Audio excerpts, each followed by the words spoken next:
অনলাইনে আমি বিজনেস করছি প্রায় ৪ বছর হয়ে যাচ্ছে। তো এই ৪ বছরে অনেক মানুষের সাথে আমার নতুন করে পরিচয় হয়েছে। অনেক মানুষের সাথে সুন্দর সম্পর্ক হয়েছে। অনেক মানুষকে আমি চিনেছি। এর মধ্যে আমার স্টুডেন্ট আছে অনেক, আবার অনেকে আছে আমার ক্লায়েন্ট। অধিকাংশ ভালো সম্পর্ক যে মানুষগুলো সাথে আমার হয়েছে, তাদের সাথে আমি সবসময় যোগাযোগ রাখার চেষ্টা করি, খোঁজ খবর নেই, তারাও আমার খোঁজ খবর নেয়। এর মধ্যে একজন আমার এই শাড়িটার ক্লায়েন্ট। উনি ভীষণ ভালো একজন মানুষ।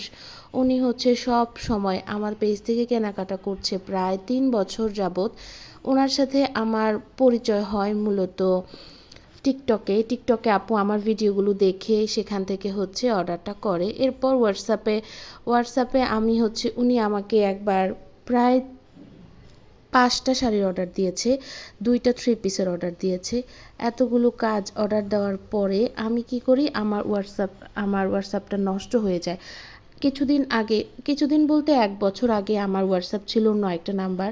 তো সেখানে বেশিরভাগ অর্ডার কিন্তু টিকটকের অর্ডারগুলো আমি হোয়াটসঅ্যাপে নেই, টিকটক থেকে নেই না। তো হোয়াটসঅ্যাপে নেওয়ার ফলে হোয়াটসঅ্যাপে যে অর্ডারগুলো আসে সেই অর্ডারগুলো আমি হারিয়ে ফেলি। তো এরপরে আমি টিকটকে, ফেসবুকে সব জায়গায় অ্যানাউন্স করে দিয়েছিলাম যে আমার এই নাম্বারটা আমি কোনোভাবেই তুলতে পারছি না। সেটা আপনারা নতুন আরেকটা নাম্বারে হোয়াটসঅ্যাপ আছে, সেটাতে যোগাযোগ করেন।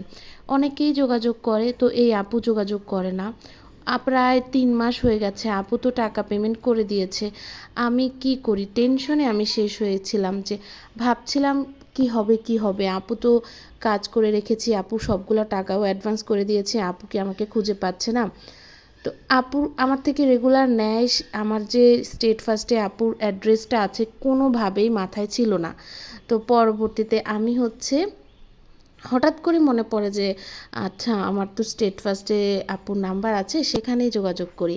তো এরপরে স্টেট ফার্স্টে আপুর নাম্বারটা খুঁজে শত অর্ডার, এত অর্ডারের পেছনে আপুর আইডি বের করা আমার জন্য খুব কষ্ট হয়ে গিয়েছিল। এরপরও আমি অনেক খুঁজে টুজে আপুর নাম্বারটা পাই।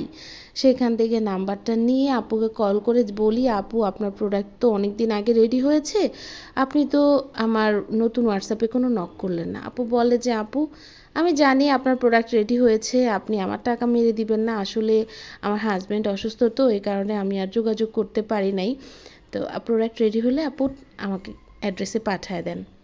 তো এরপরে পাঠায় দিছি। মানে এই রকম বিশ্বাস ভরসার জায়গায় ছিল আপু। আপু ভেবেই নিয়েছিল যে আমি আসলে পাঠাই দিব।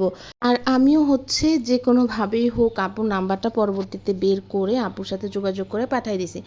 আসলে এইভাবেই মানুষের সাথে চলতে একটা বিশ্বাস হয়ে যায়। আর এদিক দিয়ে আপনারা কিছু আপু আছেন যারা ৩০০ টাকা অ্যাডভান্স করে অর্ডার করতে চান না। সেটা আসলে আমার কিছুই বলার নাই। এটা আসলে বিশ্বাসের উপর ডিপেন্ড। যারা আমার কাছ থেকে একবার প্রোডাক্ট নিয়েছে, যাদের পছন্দ হয়েছে, তারা সবাই পরবর্তীতে দেখা যায় এরকম সুন্দর একটা সম্পর্ক রাখে, বিশ্বাস ভরসা করে অর্ডার করে। তো আজকের পেইন্টিংটা কেমন লাগলো, এই শাড়িটার ছবি ভিডিও অলরেডি পেজে সবাই দেখেছেন। এই শাড়িটা যদি আপনাদের ভালো লেগে থাকে অর্ডার করতে পারেন। তবে এটা কিন্তু বেশ কয়েকটা কালারেই করা যাবে, যে কোনো কালারেই মানাবে, সাদা, আকাশি, গোলাপি, হলুদ, যে কোনো কালারে মানাবে। তো এই শাড়িগুলোর ছবি দিলাম, আপনাদের যেটা ভালো লাগে সেটা আমাদের পেজে অর্ডার করবেন। সবাই ভালো থাকবেন। আসসালামু আলাইকুম।